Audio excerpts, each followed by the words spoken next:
एक समय की बात है, एक पेड़ पर बिल में एक सांप रहता था।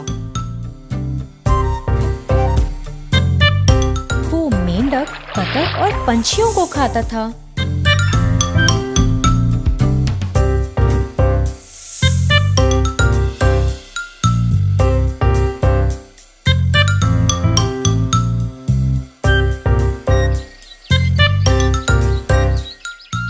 वो दिन में सोता और रात में शिकार करता था। कुछ दिन बाद वो सांप बड़ा हो गया और उस बिल में ना घुस पाया, तो उसने सोचा कि अब वो अपना ठिकाना बदलेगा। अपने नए घर की तलाश करते हुए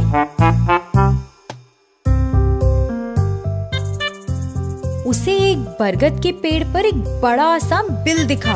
उस पेड़ के नीचे चींटियों की पहाड़ी थी।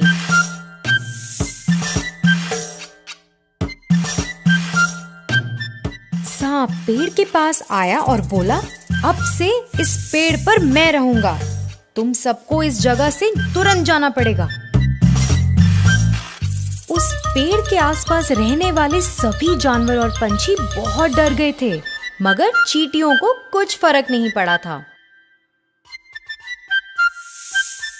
वो पहाड़ी उन्होंने बहुत मेहनत से बनाई थी। सभी चींटियां एकजुट होकर आगे बढ़ी और उस सांप को चारों तरफ से घेर लिया और उसे काटने लगी।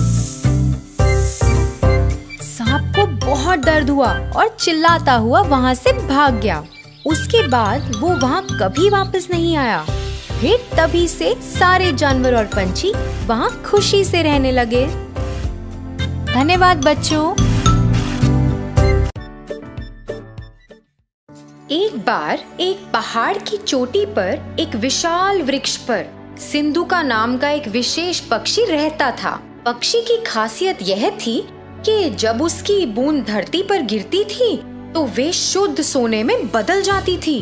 वह इस पेड़ पर अकेला रहता था और शांति से वहाँ अपना जीवन व्यतीत कर खुश था। एक दिन एक शिकारी पक्षियों की तलाश में पहाड़ की चोटी पर घूम रहा था। कई घंटों के बाद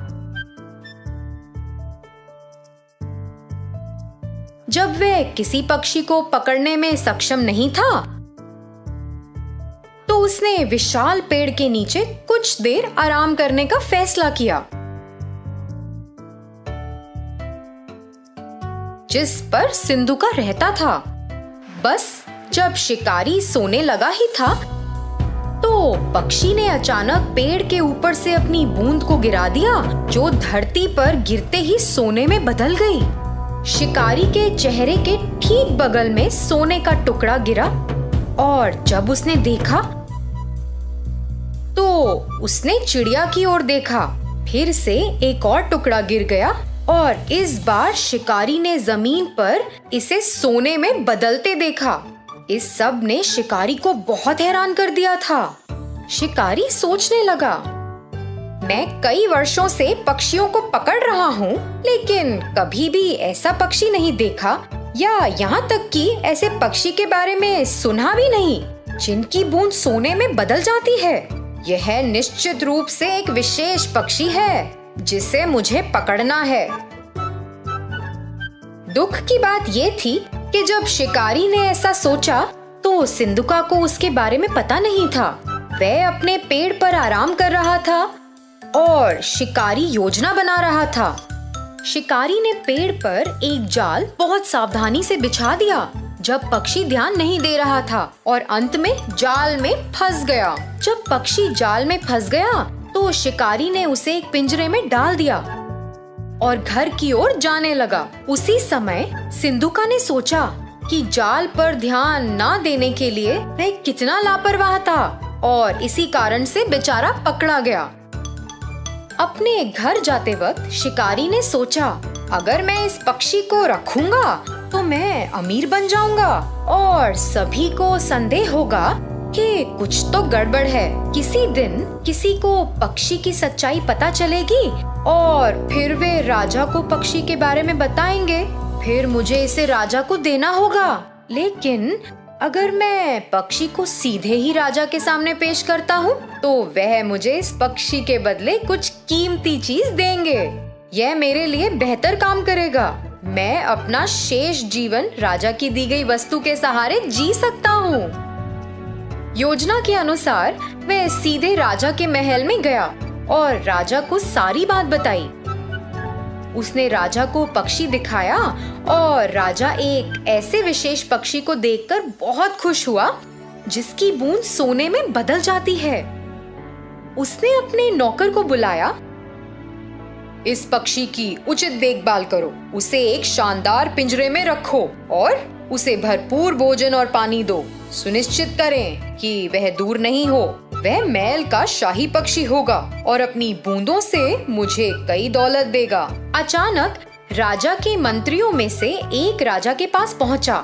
राजा जी, एक पक्षी की बूंदें सोने में कैसे बदल सकती हैं? ये तो असंभव है। आप इस राह चलते शिकारी पर कैसे भरोसा कर सकते हैं जिसे कोई ज्ञान नहीं है? मैं आपसे अनुरोध करता हूँ कि आप पिंजरे को खोलें और पक्षी को दूर जाने दें और इस शिकारी को ऐसी झूठी जानकारी देने के लिए दंडित करें। राजा ने अपने विश्वसनीय और बुद्धिमान मंत्री के शब्दों पर विचार किया और यह सच था। हाँ, कोई पक्षी सोने की बूंदें कैसे दे सकता है? मैंने इसे अपने आँखों से भी नहीं देखा। यह शिकारी शायद बदले में पैसा चाहता है। राजा ने पहरेदारों को शिकारी को गिरफ्तार करने और पक्षी को छोड़ने का आदेश दिया। जैसे ही पक्षी मुक्त हुआ, वह उड़कर पास के एक दरवाजे के शीर्ष पर पहुंच गया और वहां बैठ गया। अचानक उसने अपनी बूंदों को गिराया जो सोने में बदल गईं। राजा और उनके मंत्रियों सहित सभी ने यह देखा और चौंक गए। राजा को पता था कि उसने एक गलती की है और तुरंत अपने पहरेदारों को पक्षी को पकड़ने का आदेश दिया, मगर बहुत देर हो चुकी थी। सिंधुका आकाश में उड़ गया और उसने खुद को फिर से लापरवाह नहीं होने का वादा किया। उसने दूसरे पहाड़ पर एक नए स्थान के लिए उड़ान भरी जहां कोई भी उसे फिर से पकड़ ना पाए। तो बच्चों, इस कहानी से हमें क्या शिक्षा मिलती है कि चाहे कुछ कितना भी असंभव लगे, हमें उसकी पूरी तरह जांच करनी चाहिए। धन्यवाद। सोने का ढेर।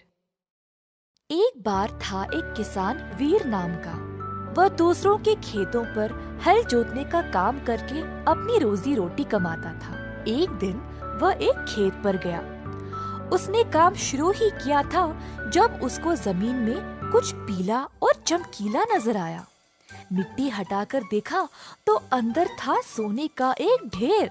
वीर इतना बड़ा ढेर देखकर चकित रह गया और अपने आप को भाग्यशाली समझा। अपने साथ इस सोने को ले जाना चाहता था, परंतु दिन का समय था और ऐसे खुले आम दिन में इतनी कीमती चीज ले जाना उसको सही नहीं लगा। वीर ने रात को उधर वापस आने का निर्णय लिया और सोने को वहीं पे छुपा दिया। वीर वापस उसी स्थान पर रात को लौट आया और जमीन को खोदने लगा। सोने के ढेर को रस्सी से बांध दिया ताकि उसको आसानी से खींच पाए, परंतु सोने का ढेर बहुत भारी था। वीर ने फिर उस ढेर को 4 समान हिस्सों में काटने का निर्णय लिया ताकि उसको आसानी से और सुरक्षित रूप से घर ले जा पाए। अपनी कुल्हाड़ी की मदद से वीर ने ढेर को 4 हिस्सों में काट दिया और अंत में वह सारा सोना आराम से ले पाया। सोने से वीर अब धनवान बन गया और कई संपत्ति भी प्राप्त कर ली। इस कहानी से हम ये सीखते हैं कि कोई भी कीमती वस्तु को बुद्धिमानी से संभालना चाहिए। चक्रधारक। एक दिन 4 ब्राह्मण वन के भीतर चल रहे थे। कुछ देर उनको एक आश्रम नजर आया। उस आश्रम में रहते थे योगी भैरवानंदा। चारों ब्राह्मण उस आश्रम की ओर गए। योगी जी बाहर निकलकर पूछे, कौन हो तुम लोग और यहाँ क्यों आए हो? गुरुजी, हमने आपकी अनोखी शक्तियों के बारे में सुना है। आपसे मिलकर हम धन्य हुए। क्या आप हमें भी अपने चमत्कार दिखाएंगे? ये ब्राह्मण अच्छे इरादे से यहाँ आए हैं। मुझे इनकी सहायता करनी चाहिए। योगी जी आश्रम के अंदर गए और 4 बेलचे लाकर ब्राह्मणों को सौंप दिया। ये बेलचे ले जाओ।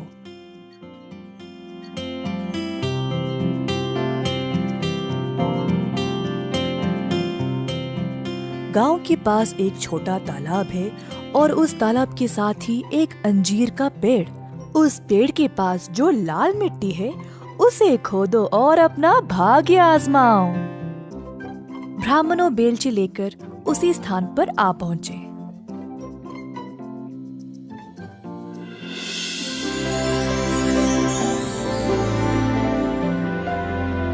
खोदते समय पहले वाले को एक तांबे की चट्टान मिली।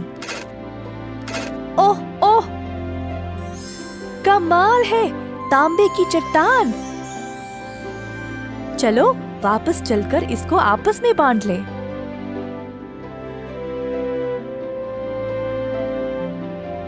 अरे नहीं, हमें सोना चाहिए और जब तक ना मिले खोदते रहेंगे।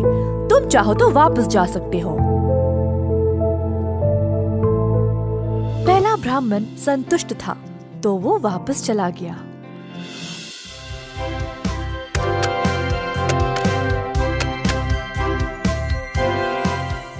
ओह ईश्वर, चांदी! मैं बहुत भाग्यशाली हूँ। चलो इसको आपस में बांट लें। शायद योगी जी इसी खजाने के बारे में बात कर रहे थे।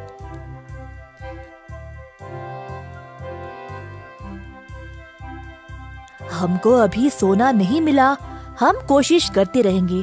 तुम चाहो तो जा सकते हो। दूसरा ब्राह्मण अपनी प्राप्ति से प्रसन्न था और वहां से चला गया।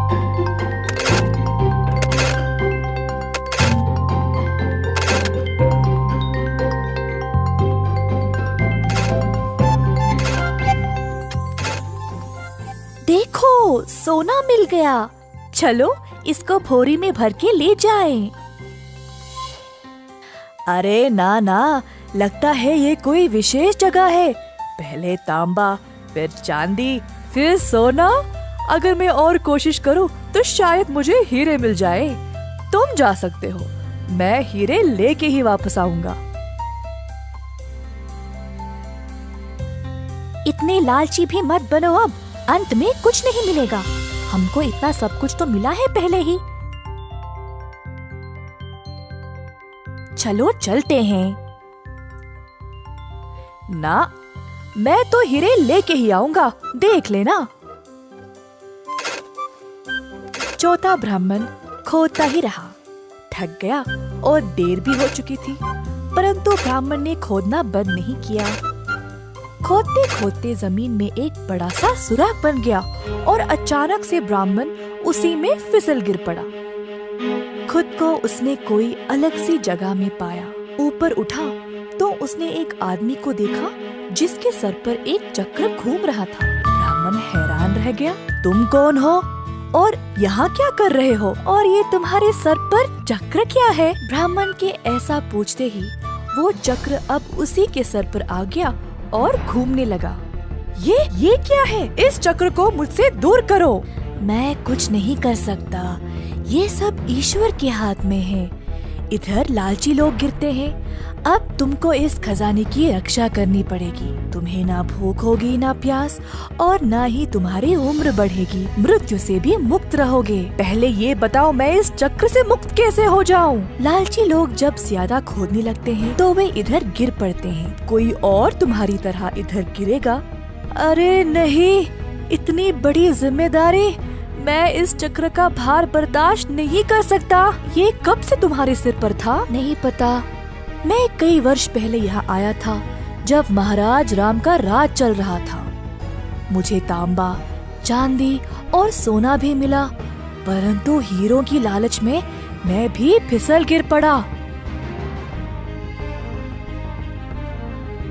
बस मेरे पास बोलने के लिए और कुछ नहीं है।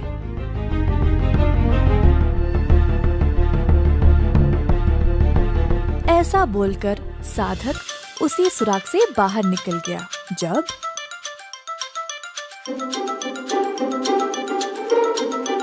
वो तो यही खोद रहा था, पता नहीं कहाँ रह गया।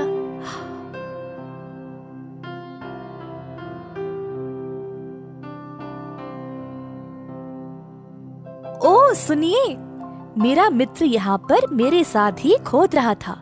क्या आपने उसको कहीं देखा है?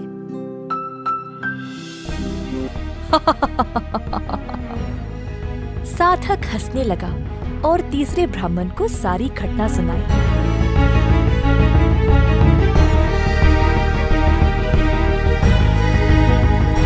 ब्राह्मण मजबूर और निराश होकर अब घर वापस लौट गया। तांबा, चांदी और सोना मिलने के बाद भी तुम रुके नहीं। अगर हमारे साथ ही वापस लौट जाते तो ये सब नहीं होता। मुझे माफ कर दो दोस्त, अब मैं तुम्हारी कोई सहायता नहीं कर सकता।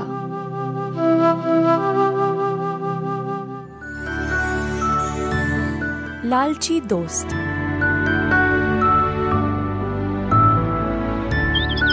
एक गांव में रहते थे 3 दोस्त, बिल्लू, नीलू और पिंकू। तीनों की दोस्ती बड़ी पक्की थी।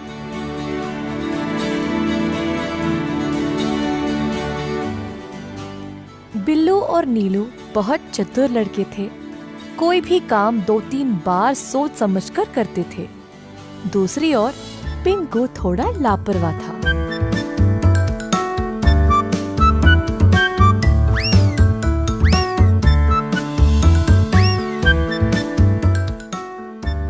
एक बार पिंकू बिल्लू और नीलू के पास आकर बोला, ओ बिल्लू नीलू, आज हमें आम के खेत में जाना था ना, भूल गए? अरे हाँ, मैं तो भूल ही गया, लेकिन उस खेत तक पहुँचने के लिए वन को पार कर जाना है ना। अरे केवल वही नहीं, वहाँ पे बहुत सारे जंगली जानवर भी है। नहीं भाई नहीं, मैं नहीं आ सकता, मुझे डर लगेगा।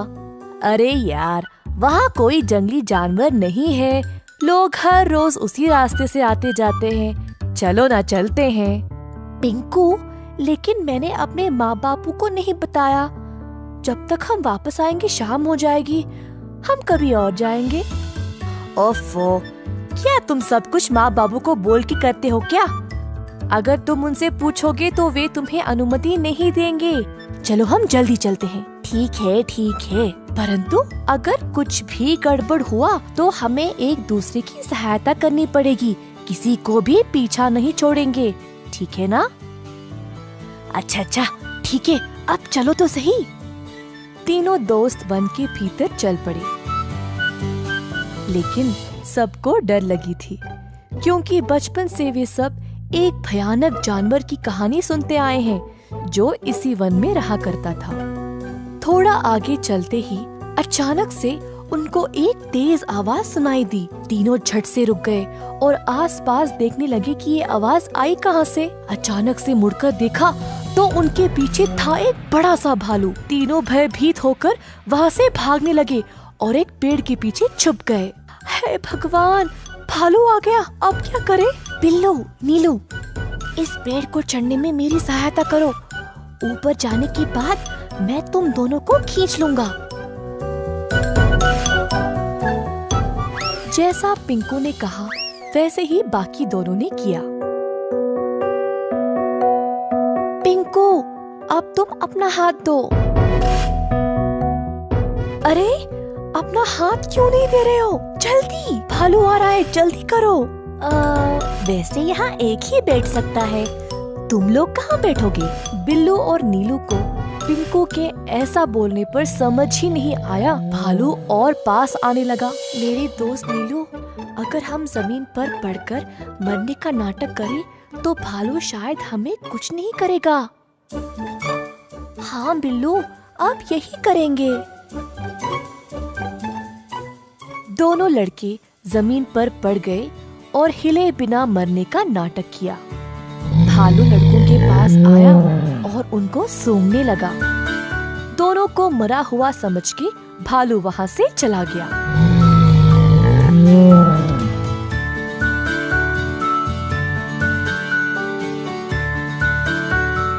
अरे वाह, तुम दोनों ने अच्छे से भालू से छुटकारा पा लिया। बड़े भाग्यशाली हो कि भालू ने तुम लोगों को खाया नहीं। हाँ, बाल बाल बच गए। लेकिन नीलू, भालू तुम्हारे बहुत पास आया था ना? उसने तुमसे कुछ कहा क्या? हाँ, उसने बोला कि तुम जैसों से दोस्ती कभी नहीं करना। मैं तुमसे अब कभी बात नहीं करूँगा। पहले तुम मुझे नीचे उतारने में मदद करो। नहीं पिंकू, भालू ने बोला कि तुम जैसों की सहायता करने में कोई लाभ नहीं। हाँ, तुम वहीं बैठना, अब हम गांव वापस जा रहे हैं। दोनों बहुत निराश और गुस्सा होकर वहाँ से चले गए। पिंकू अकेले पेड़ के ऊपर बैठकर बस उनको देखता रहा। एक समय की बात है जब एक छोटे से गांव में रहता था एक किसान धर्मपाल नामक। धर्मपाल खेती बाड़ी करके खुद फसल उगाता था। उसके पास कुछ पशु भी थे, जैसे मुर्गी, सूअर, बकरा और एक बड़ी सी गाय जिसको वो बहुत ज्यादा पसंद करता था।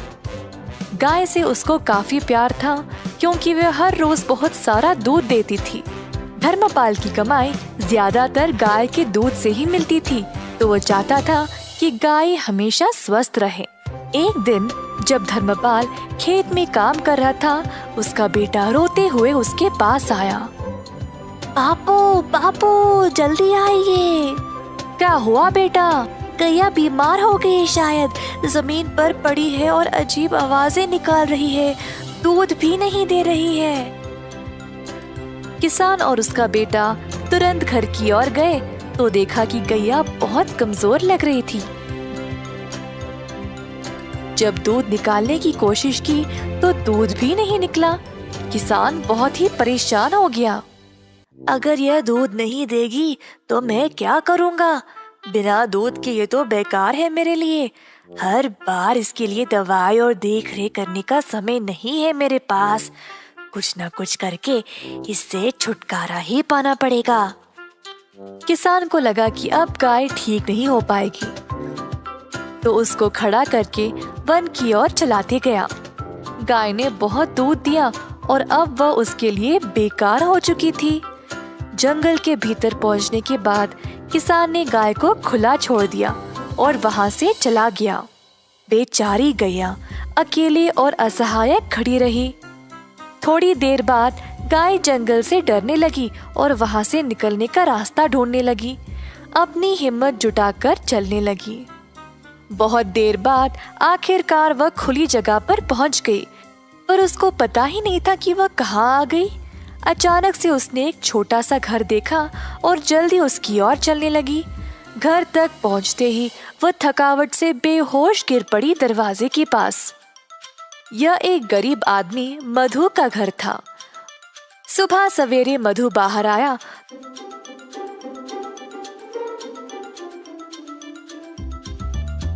तो उसने गैया को अपने दरवाजे पर देखा। गैया बहुत बीमार लग रही थी और मधु को उसकी यह हालत देखकर बहुत दुख हुआ। उसने अपनी पत्नी को बुलाया मदद के लिए।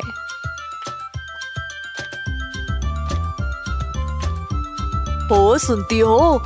यह बेचारी गैया बहुत बीमार है, इसका ख्याल रखना पड़ेगा। मेरे पास थोड़ा सा घास और चावल है जो यह खा सकती है। मधु ने जो कुछ थोड़ा सा खाना था वो ले आया और गैया के सिर पर गीला कपड़ा रखा। मधु और उसकी पत्नी ने बहुत दिनों तक गैया का ख्याल रखा और धीरे धीरे गैया की हालत बेहतर होने लगी। जल्द गाय अपने आप चलने लगी। मधु गैया से बातें करता था, रोज उसको खिलाते हुए। गैया को भी मधु से बहुत लगाव हो गया। एक दिन जब मधु घर के बाहर सफाई कर रहा था, गैया उसके सामने आ गई। अपना पैर जमीन पर पटका और मजबूती से खड़ी हो गई। पहले मधु को समझ नहीं आया, फिर उसको लगा कि शायद वो दूध देना चाहती है। मधु ने एक मटका लाया और गाय से दूध निकालने लगा।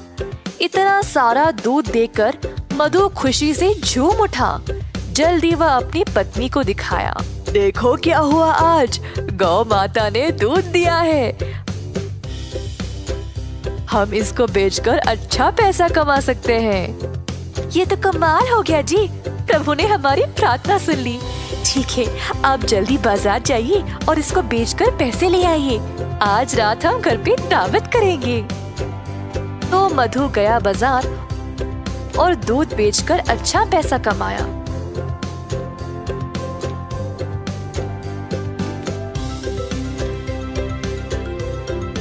उसने भगवान को धन्यवाद किया उसको गैया देने के लिए।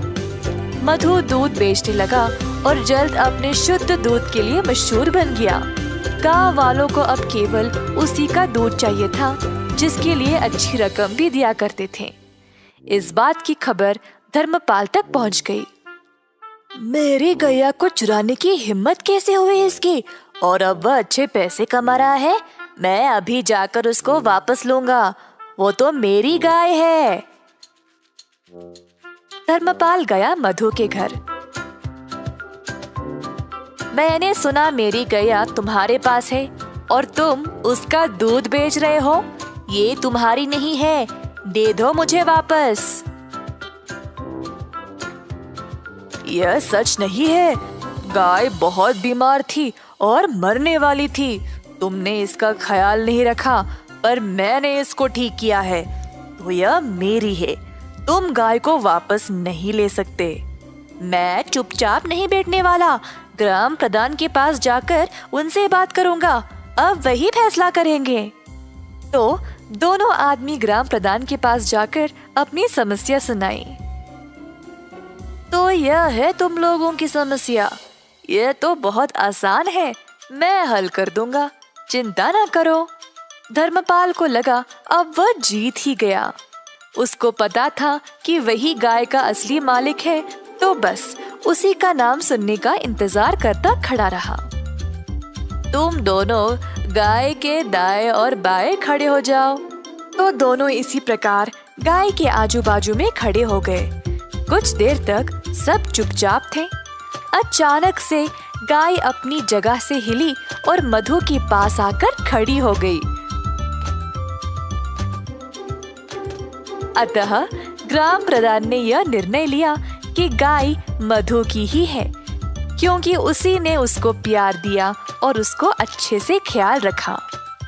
अब गैया ने अपना मालिक खुद चुना है, तो मैं इसकी इच्छा टाल नहीं सकता। मधु, ले जाओ अपनी गाय को। मधु बहुत खुश हो गया और गैया को अपने घर ले चला।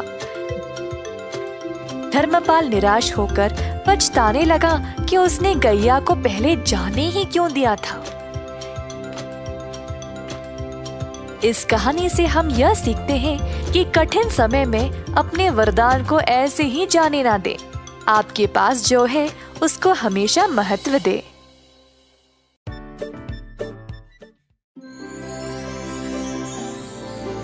एक बार एक पंडित और उसकी पत्नी गांव में रहते थे।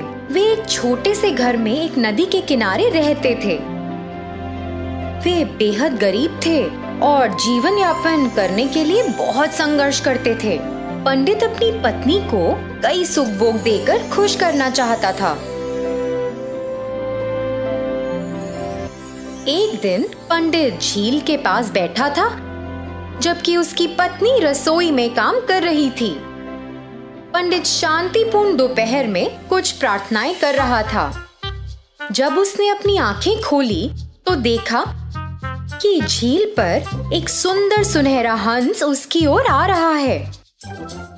हंस के पास कई चमकीले सुनहरे पंख थे जो बहुत सुंदर थे। हंस नदी के किनारे चला गया और पंडित का अभिवादन किया। हे पंडित, मैंने देखा है कि तुम और तुम्हारी पत्नी बहुत कठिन जीवन जीते हो। मैं आप जैसे अच्छे लोगों की मदद करना चाहता हूँ।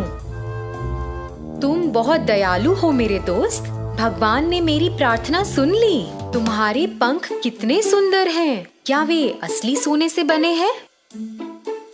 जी, ये असली सोने के हैं। मैं आपको एक एक करके अपने सुनहरे पंख देकर मदद करना चाहता हूँ और आप उन्हें बेच सकते हैं। इसके जरिए जुटाए गए पैसों से आप लोग आसानी से आराम से रह सकते हैं। यह बहुत अद्भुत है। कृपया हमारे नम्र घर में हमारे साथ आएं और रहें। मुझे यकीन है कि मेरी पत्नी तुमसे मिलना बहुत पसंद करेगी। पंडित हंस को घर ले गया और अपनी पत्नी को दिखाया। उसकी पत्नी हैरान थी और अपने जीवन में कुछ सुख भोग पाकर बहुत खुश थी। पत्नी ने तुरंत पूछा, क्या आप हमें अभी एक पंख दे सकते हैं ताकि हम इसे देख सकें और इसे धारण कर सकें? हंस ने एक पंख निकाला और उसे पंडित की पत्नी को दे दिया। फिर उसने उसे कहा कि वह एक बार में एक से अधिक ना ले, क्योंकि यह सही नहीं होगा। हंस पंडित और उसकी पत्नी के साथ रहने लगा। हर दिन उसने उन्हें एक पंख दिया और इस परेशानी के समय में बहुत मदद की। हंस चारों ओर उड़ता और उसे ऐसे देखना तो एक हंसी नजारा था। पंडित और उसकी पत्नी बहुत खुश थे और उन्होंने पैसे के लिए पंख बेचना शुरू कर दिया था। एक सुनहरे पंख ने उन्हें पर्याप्त पैसा दिया। पंडित अक्सर अपनी पत्नी को याद दिलाता था कि वे इस उपहार को पाकर बहुत भाग्यशाली हैं और उन्हें इसका दुरुपयोग कभी नहीं करना चाहिए। कई दिन बीत गए और एक दिन पंडित पंख बेचने के लिए बाजार गया। पत्नी घर में खाना बना रही थी जबकि स्वर्ण हंस कोने में सोया हुआ था। अचानक पंडित की पत्नी को एक विचार आया, यह हंस हमारे साथ कब तक ऐसे रहेगा?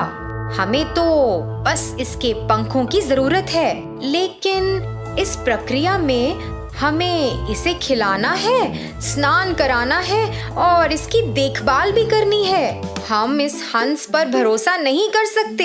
ये तो यहाँ से दूर जा भी सकता है और फिर कभी वापस नहीं आया तो हम फिर से गरीब हो जाएंगे। यदि मैं सभी पंख ले लूं तो क्या बुरा होगा? उसके सोते हुए मैं जल्दी से इसके सारे पंख निकाल लूंगी। हमें अपने जीवन में एक भी दिन काम नहीं करना पड़ेगा। हम पंखों को सुरक्षित रूप से संभाल कर रख सकते हैं और जब मन चाहे इस्तेमाल भी कर सकते हैं। पत्नी धीरे धीरे हंस के पास गई और उसे पकड़ लिया। हंस भयभीत हो गया। पत्नी पंख खींचने की कोशिश करने लगी और हंस खुद को मुक्त करने के लिए संघर्ष करने लगा। मुझे तुम्हारी हालत की परवाह नहीं है। मैं तुम्हारे सभी पंख मिलने तक का इंतजार नहीं कर सकती। अरे तुम ऐसा क्यों कर रही हो, मूर्ख औरत? मैं तुम्हारी और तुम्हारे परिवार की मदद करने की कोशिश कर रहा था। तुम एक लालची महिला हो और तुम जीवन के सुख भोग के लायक नहीं हो, क्योंकि तुम उनका दुरुपयोग करोगी। तुम्हारे पति तो तुम्हारे लिए सबसे अच्छा चाहते थे, लेकिन अब तुम अपना अवसर खो चुकी हो। मेरी इच्छा के अनुसार मैं तुमको स्वर्ण पंख देता रहा। अब मुझे लगता है कि तुम्हारी मदद करने की कोई आवश्यकता नहीं है। अब मेरे पंख तुम्हारे लिए बस एक पक्षी के पंख से ज्यादा कुछ भी नहीं है। मैं इस जगह से जा रहा हूँ और कभी वापस नहीं आऊंगा। हंस ने वहाँ से निकलने के लिए संघर्ष किया और फिर उसने पंडित की पत्नी को जोर से चोंच मारा और खिड़की से बाहर उड़ गया। पंडित बस घर में घुसा ही था जब उसने हंस को उड़ते देखा। तुमने हंस के साथ क्या किया? जी, मुझे इसके सारे पंख चाहिए थे और यह मुझे लेने नहीं दे रहा था। मैंने तुम्हें उन्हें नहीं लेने के लिए कितनी बार कहा था। तुमने सब कुछ बर्बाद कर दिया है और अब हम बाकी के जीवन जीने के लिए फिर से गरीब होंगे। तो बच्चों, इस कहानी से हमें क्या सीख मिली? अतिरिक्त लालच से कुछ भी हासिल नहीं होता। धन्यवाद। एक छोटे से शहर में रघु नामक एक बड़ा व्यापारी रहता था। वह एक दयालु इंसान था। बहुत सारे लोग उसके घर आते जाते थे और सभी को उसकी मेहमानदारी पसंद थी।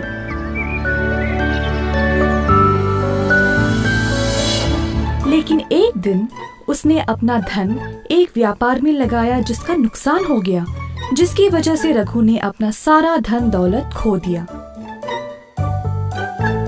उस दिन से कोई उसके पास नहीं जाता था। रघु को बहुत अकेला लगने लगा।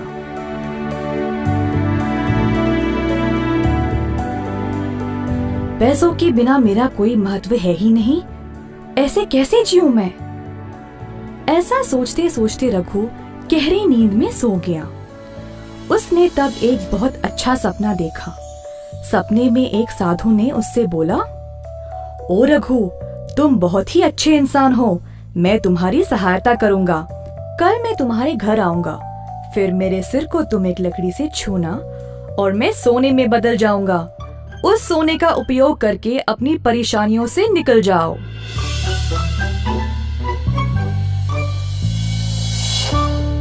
अगली सुबह जब रघु जाग गया तो उसे वो सपना याद रहा।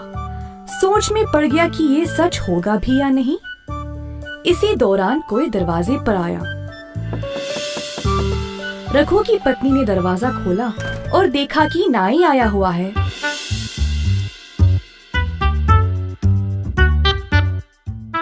नाई अपने काम पे लग गया और रघु निराश होकर बैठा रहा। फिर से किसी ने दरवाजा खटखटाया।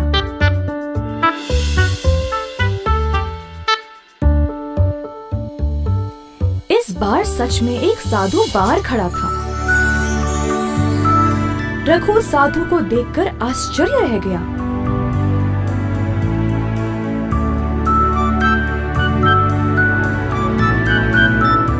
जल्दी से वो लकड़ी ले आया और साधु के सर को उससे छुआ। रघु को विश्वास ही नहीं हुआ कि साधु सच में सोने के रूप में बदल गया। नाई भी ये देखकर अचरज रह गया। रघु ने थोड़ा सा सोना नाई को भेंट में दिया और बोला कि जो कुछ हुआ वह किसी को इस बारे में नहीं बताए। नाई इस बात से सहमत होकर वहाँ से खुशी खुशी सोना लेकर चला गया।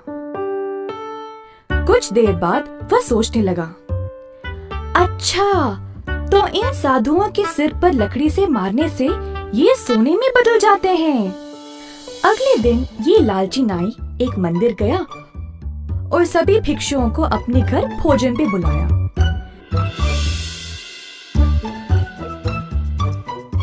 जब साधु उसके घर पहुँचे तो नाई ने सबको एक कमरे में बंद कर दिया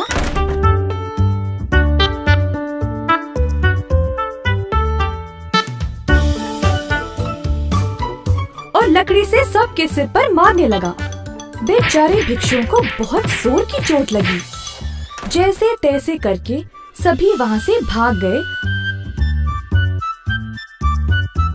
और महाराज के पास चले गए नाई की शिकायत करने के लिए। महाराज ने सारी घटना सुनी और तुरंत नाई को महल पर आने का आदेश दिया।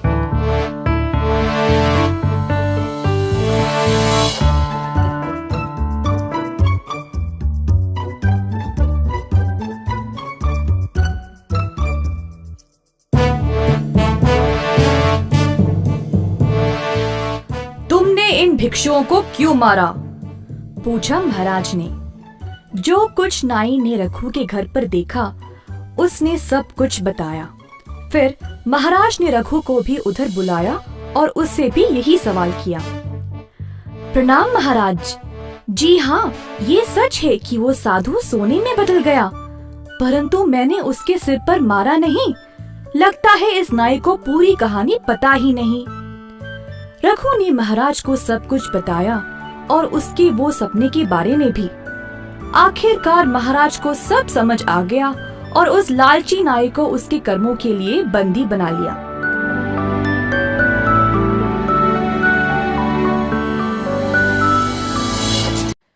पैसों का महत्व। एक बार थे दो चूहे।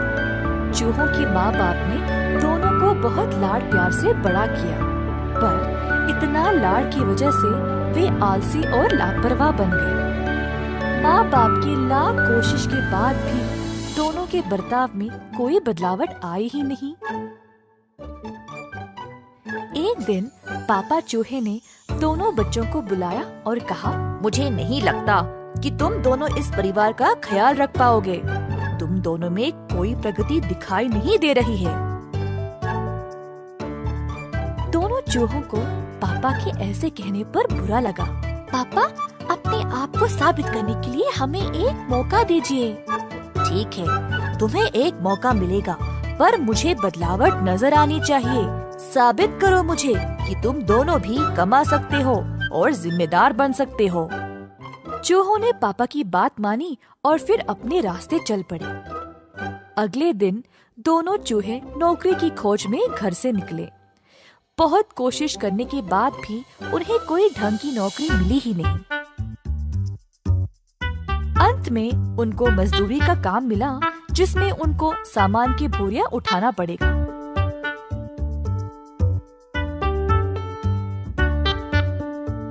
दिन भर मजदूरी करके अपनी पगार लेकर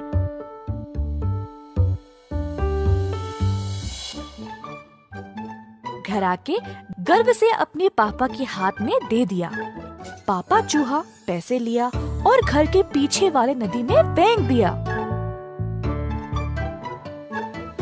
हर रोज चूहे मेहनत से काम करके पैसे लाते थे, पर पापा वही करते थे, पैसों को नदी में फेंकने का काम।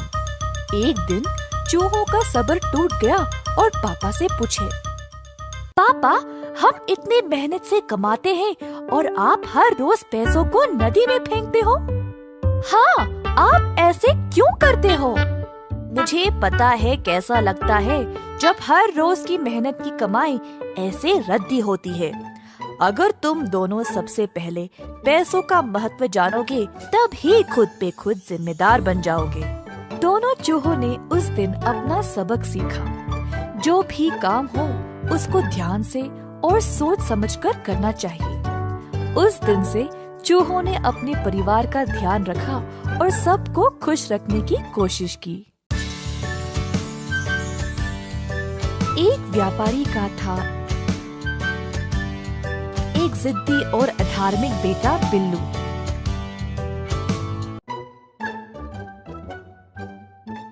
बिल्लू के माँ बाप उसको देखकर दुखी होते थे कि ये कितना लापरवाह है। एक दिन बिल्लू की मैया उसे डांट डांट के थक गई थी।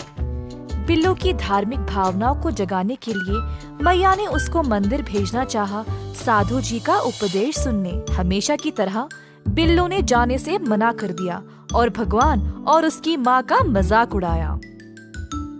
और कोई रास्ता ना मिलने के कारण मैया ने बिल्लू को वादा किया कि अगर वो साधु जी के उपदेश को सुनेगा तो वह उसे 1000 तांबे के सिक्के देगी। लालची बेटे ने पैसों के लिए माँ की बात मान ली।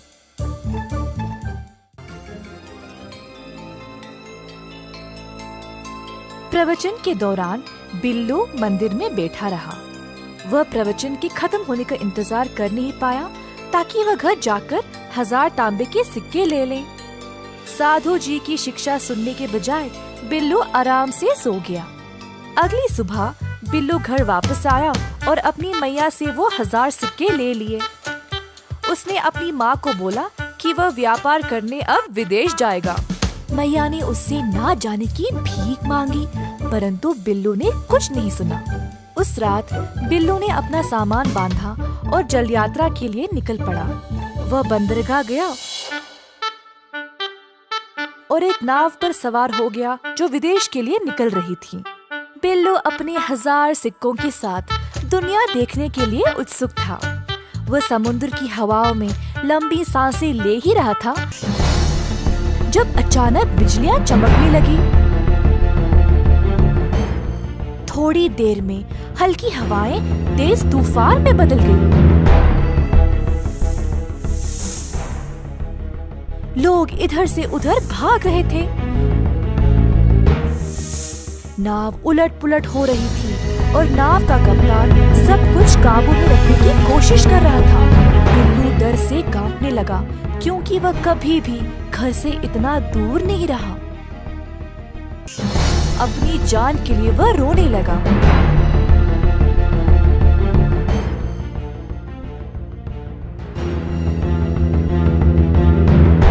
आखिरकार एक लंबी भयानक रात के बाद तूफान गुजर गया, पर नाव बर्बाद हो चुका था। जैसे तैसे करके बिल्लू समुद्र तट तक तैरते हुए आ गया। खुद को रेत पर घसीटते हुए खांसने लगा।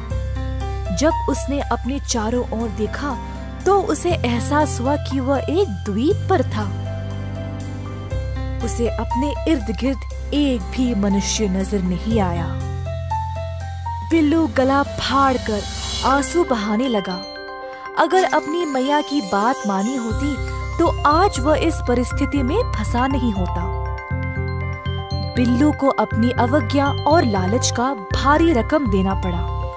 बाकी चीजों के साथ साथ अपने 1000 तांबे के सिक्कों को भी खो डाला।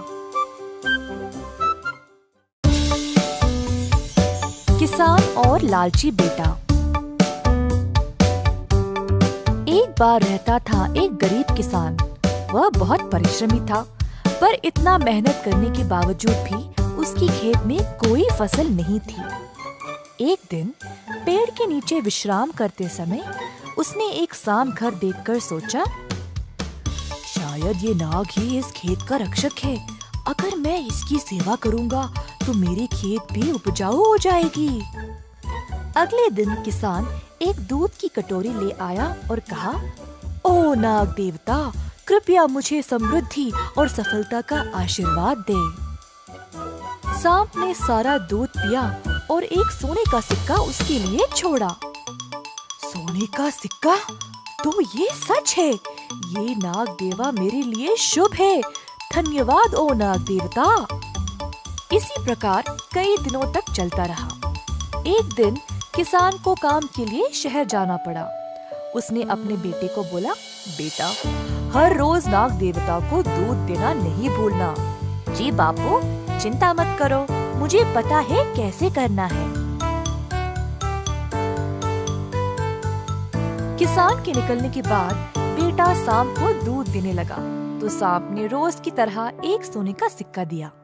बेटा सोचा, हर रोज एक सिक्का कम है, मुझे सारे एक साथ ही चाहिए। कल मैं सांप को मार के सारे सिक्के निकालूंगा। अगले दिन दूध देते समय किसान के बेटे ने सांप को लकड़ी से मारने की कोशिश की। सांप तो बच निकला, परंतु उसने लड़के को डस लिया। जब किसान वापस आया तो उसे इस घटना का पता चला और वह दुखी हो गया। किसान के बेटे को उसकी लालच की सजा मिल गई। एक समय की बात है, एक गांव में 4 पंडित रहते थे। चारों बचपन से ही दोस्त थे। किताबें पढ़ के उन्होंने खूब ज्ञान प्राप्त भी कर लिया था। मगर उन चारों में एक पंडित था जिसे कभी भी किताबों का शौक ना था। भाइयों, मुझे लगता है हमें अपने इस ज्ञान का सही उपयोग करना चाहिए। हमें शहर जाना चाहिए जिससे हम पैसा कमा सकें। हाँ, ये बहुत अच्छा सुझाव है, पर हमें हमारे साथ विट्ठल को लेकर नहीं जाना चाहिए। अगर वो हमारे साथ आया तो हमें कोई लाभ नहीं होगा। हाँ, एकदम सही बात बोले हो। अरे, तुम ऐसे कैसे सोच सकते हो? हम शुरू से ही साथ में रहे हैं। एक थोड़ा हिस्सा तो हम उसे दे ही सकते हैं। हाँ, ठीक है।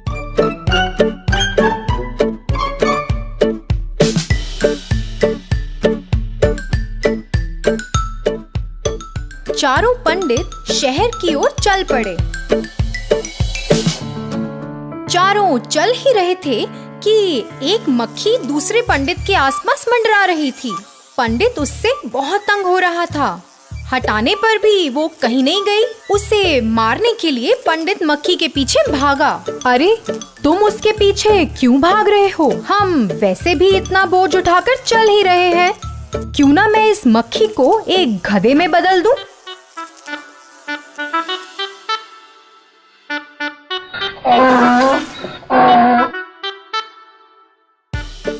हाँ हाँ, हम अपना सामान गधे पे चढ़ाकर आराम से यात्रा कर सकते हैं। एक गधा इतना बोझ नहीं उठा पाएगा, तो आप अपना सामान मुझे दे सकते हो।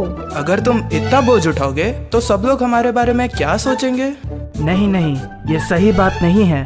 तुम्हें हमारे साथ लाने का हमारा सुझाव था, तो जैसा हम बोलेंगे तुम्हें मानना पड़ेगा। इस गधे को मैं एक बलवान जानवर में तब्दील कर दूंगा, एक बाघ में।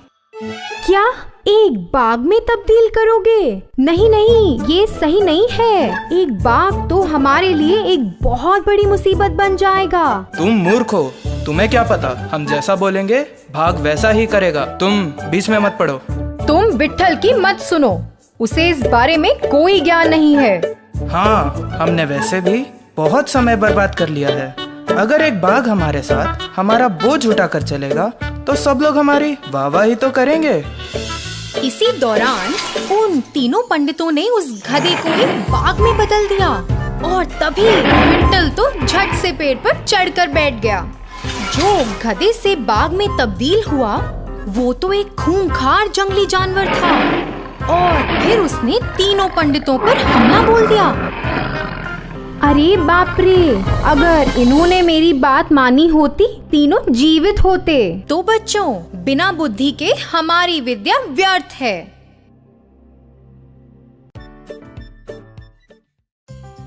एक जमाने में एक शहर में रहते थे एक डॉक्टर। वे एक अति उत्तम और दयालु डॉक्टर थे और अपने काम में भी बहुत अच्छे थे। सारे गांव वाले उन्हें बहुत पसंद करते थे और लोगों की मदद करने के लिए हर कोई उन्हें बहुत सम्मान भी करता था।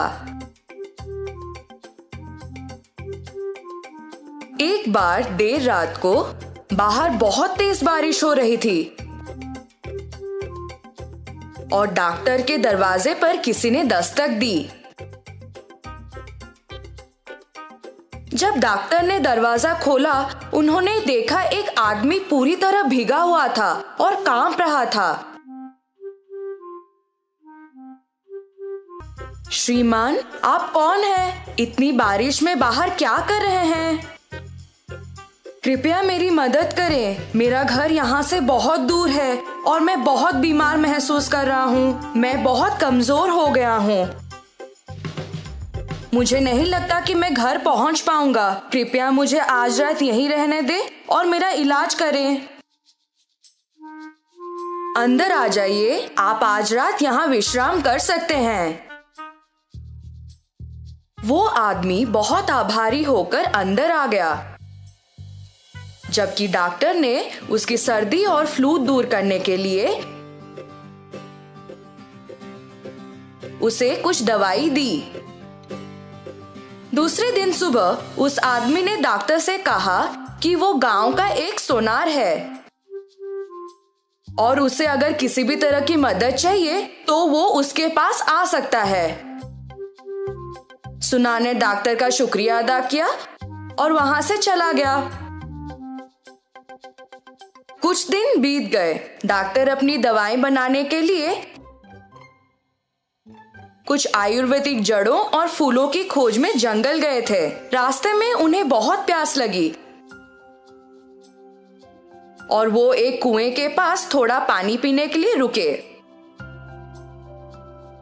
पानी पीते वक्त उन्होंने मदद की पुकार में कुछ आवाजें सुनी। जब उन्होंने थोड़ी दूर देखा तो एक विशाल पेड़ जमीन पर गिर गया था। ऐसा लगा कि उस पेड़ के पास से मदद के लिए आवाज आ रही थी, इसलिए वे उस पेड़ की ओर भागे। पेड़ के नीचे एक बाघ और सांप सभी शाखाओं और पत्तों के बीच फंस गए थे। कृपया करके मुझे बचा लो, मेरा पैर इस पेड़ के नीचे फंस गया है और मैं बाहर नहीं निकल पा रहा। कृपया मेरी भी मदद करें, मैं सभी शाखाओं में फंस गया हूँ और अपना रास्ता नहीं बना पा रहा हूँ। डॉक्टर जंगली जानवरों से थोड़ा भयभीत थे और मदद करने के लिए हिचकिचा रहे थे। चिंता मत करो, मैं तुम्हें नुकसान नहीं पहुंचाने का वादा करता हूँ। डॉक्टर ने बाघ पर यकीन कर लिया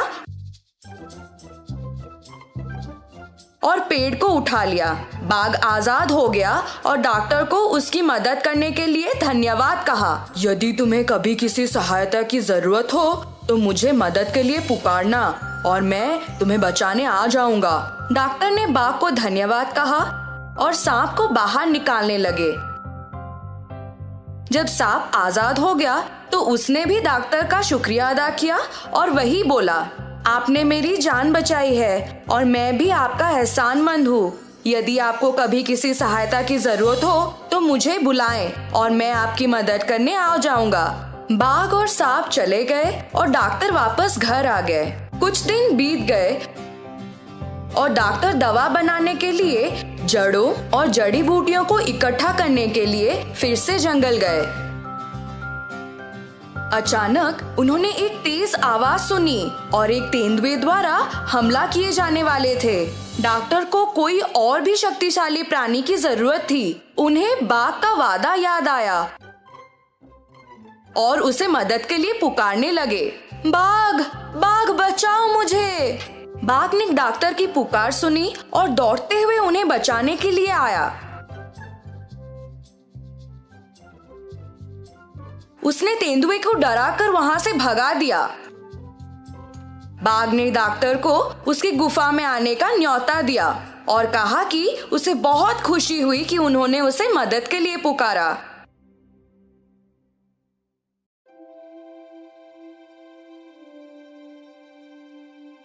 उसने डॉक्टर को कुछ सोना भी दिया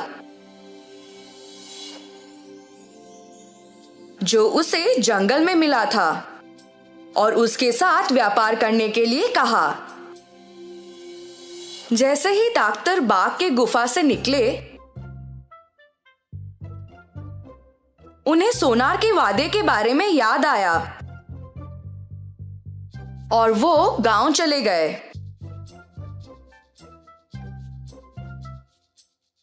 उन्होंने वो सोना उस सोनार को दिया और कहा कि बाघ ने उन्हें दिया है। उन्होंने सोनार से पूछा कि क्या वो सोने के बदले में उन्हें पैसे दे सकता है। सोनार ने वो सोना पहचान लिया कि वो सोना राजा के बेटे का था। राजकुमार एक दिन शिकार करने निकले थे पर कभी वापस नहीं आए। सोनार को तब राजा की घोषणा याद आई, जो भी राजकुमार या सोना को खोज पाएगा या वापस ले आएगा उसे खजाने से पुरस्कृत किया जाएगा। सोनार ने डॉक्टर को इंतजार करने को कहा, यह बोलकर कि वो सोने का गुण परखना चाहता है। उसी दौरान वो दुष्ट सोनार अपने घर के पीछे वाले रास्ते से निकल गया और राजा के पास गया उन्हें वो सोना दिखाने के लिए। उसने राजा को बोला कि एक आदमी के पास ये सोना था और शायद उसी ने राजकुमार को मारा होगा। राजा को बहुत गुस्सा आ गया और उन्होंने तुरंत डॉक्टर को सजा दी। जैसे ही डॉक्टर को जेल में डाला गया, वे चिल्लाने लगे, मुझसे कोई भूल नहीं हुई है। वो सोना मुझे मेरे दोस्त बाघ ने दिया था। सोना झूठ बोल रहा है। कृपया मुझे यहाँ से जाने दो। जब डॉक्टर जेल में कैद थे, तब एक चूहा उनके पास आया और उनसे बोलने लगा, मैं तुम्हारी मदद करना चाहता हूँ पर मैं ज्यादा कुछ नहीं कर सकता। किसी ऐसे को पुकारो जो वाकई में तुम्हारी मदद कर सके, शायद वे आ जाएं। डॉक्टर को तब सांप के बारे में याद आया और वे उसको पुकारने लगे, ओ सांप, कृपया आकर मेरी मदद करो। जब सांप आया, उन दोनों ने पूरी घटना के बारे में बात की। तब सांप को एक विचार आया कि वो रानी को डस लेगा। क्योंकि मैं एक अपूर्व और जहरीला सांप हूँ, इसलिए कोई अन्य डॉक्टर मेरे काटने का इलाज नहीं कर सकता है। मैं जाकर रानी को काट लेता हूँ। उसके बाद आप उनकी सहायता करने का प्रस्ताव दें। ये बोलकर कि एक डॉक्टर के रूप में आपके पास अच्छे कौशल हैं। आप राजा के रक्षक तक पहुँच सकते हैं और कह सकते हैं कि आप रानी को बचा सकते हैं। योजना को अच्छी तरह से निष्पादित किया गया।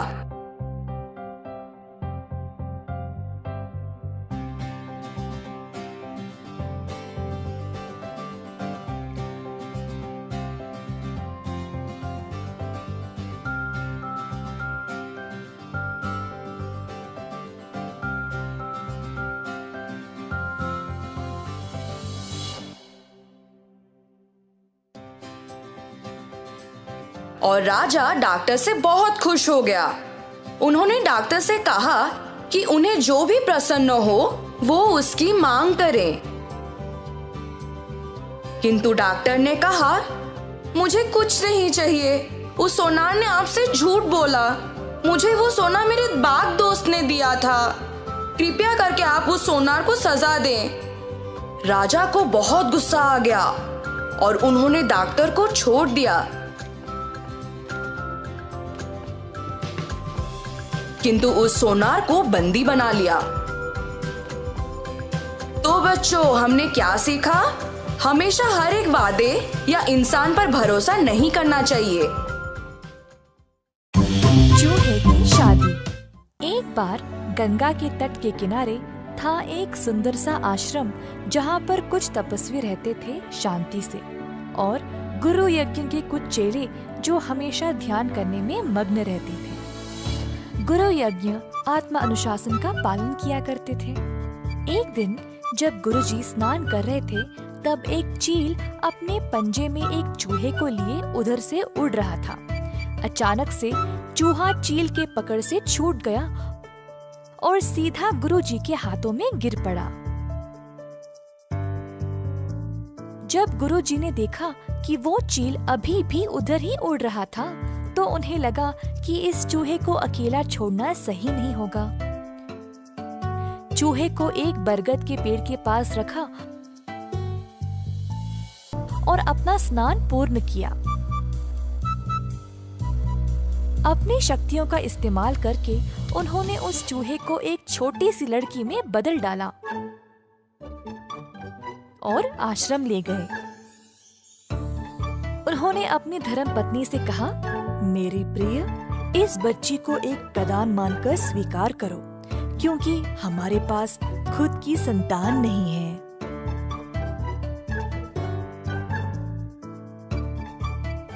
तो छोटी लड़की आश्रम में रहने लगी गुरुजी के ख्याल में।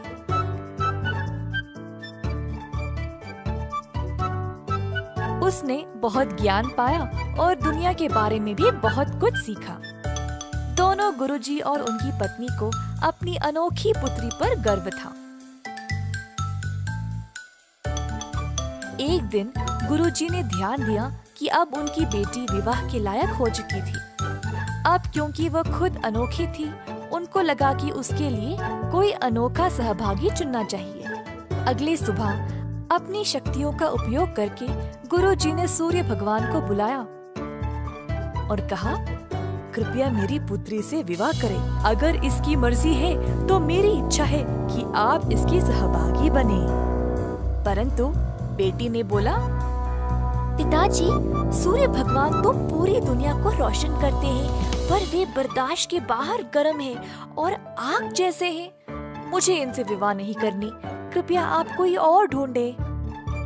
गुरुजी सोचने लगे, सूर्य भगवान से भी अच्छे कौन है? सूर्य भगवान ने सलाह दी, गुरुजी, आप बादल राजा से बात कर सकते हैं। वह मुझसे भी महान है, क्योंकि वह मुझे और मेरी रोशनी को छुपा सकते हैं।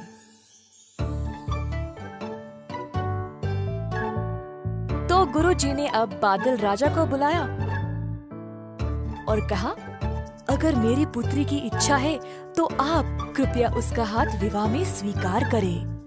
परंतु बेटी ने फिर से कहा, पिताजी, बादल राजा बहुत ही अंधेरे, गीले और ठंडे हैं। मुझे इनसे शादी नहीं करनी। कृपया किसी और को ढूंढे। गुरुजी सोचने लगे, अब बादलों के राजा से भी महान कौन है? बादल राजा ने सलाह दी, गुरुजी, आप वायु राजा से बात करें। वे मुझसे भी महान हैं, क्योंकि वे मुझे उड़ा सकते हैं। तो गुरुजी ने अब वायु राजा को बुलाया।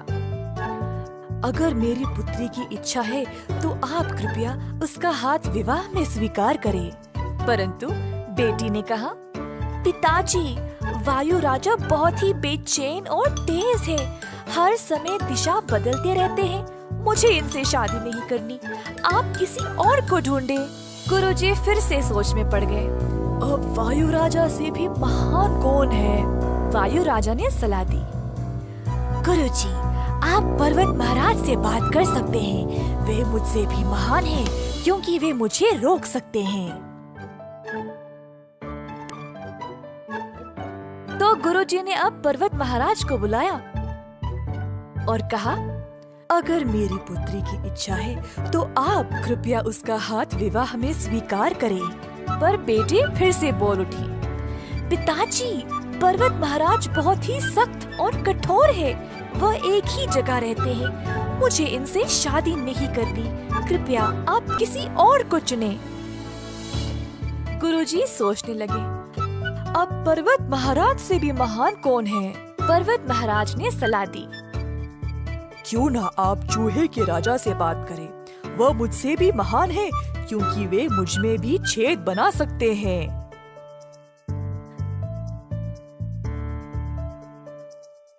तो अब गुरुजी ने चूहा राजा को बुलाया और कहा, अगर मेरी पुत्री की इच्छा है तो आप कृपया उसका हाथ विवाह में स्वीकार करें। जब बेटी चूहे राजा से मिली तो वह बहुत प्रसन्न हो गई और शर्माते हुए अपनी रजामंदी दे दी। अब अंत में गुरुजी अपनी शक्तियों का उपयोग करके अपनी बेटी को वापस एक सुंदर चूही में बदल डाला, ताकि वह अपने विवाहिक कर्तव्यों को निभा सके। अंततः गुरुजी की बेटी का विवाह हो गया। किसी ने सही कहा था, जो जन्मजात है वह कभी नहीं बदल सकता। कई साल पहले द्वैता नामक एक वन में रहती थी एक चालाक लोमड़ी।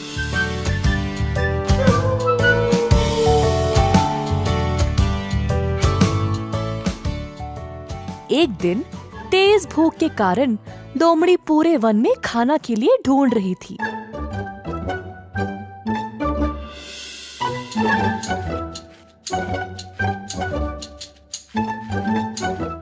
अंत में उसको एक मरी हुई जंगली भैंस मिली।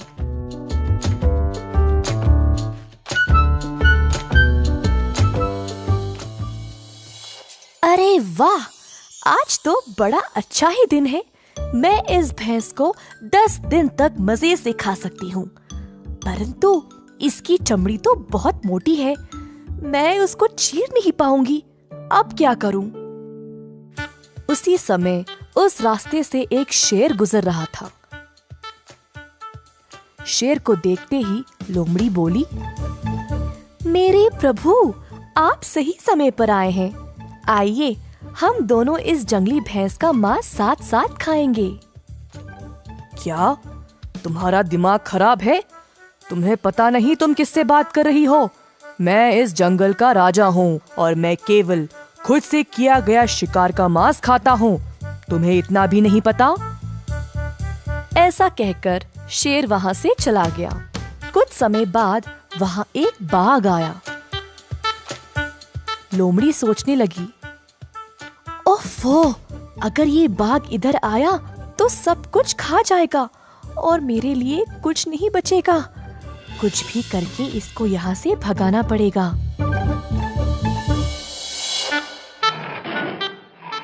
हो लोमड़ी, हट जाओ यहाँ से।